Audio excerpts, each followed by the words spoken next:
Numri i personave që konsumojnë lëndë narkotike në vendin tonë po rritet nga viti në vit. Më shqetësuese mbeten rastet e të rinjve të cilët për periudha të gjata kohore janë përdorues jo vetëm të lëndëve narkotike, por edhe të alkoolit dhe të lojrave të fatit.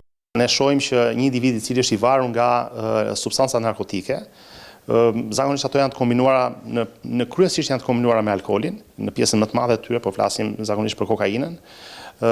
Por gjithashtu ne shohim që individ kanë probleme të mëdha dhe me lojrat e fatit ose me bixhozin që njihet në gjuhën popullore.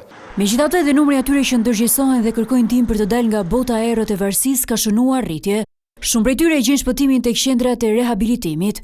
Zakonisht janë familjarët ata që kontaktojnë të parët për individin, i cili nuk është më i vogël, është mbi 18, kryesisht qendra jon varion individ që vijnë nga 18 deri në 50 ca vjeç.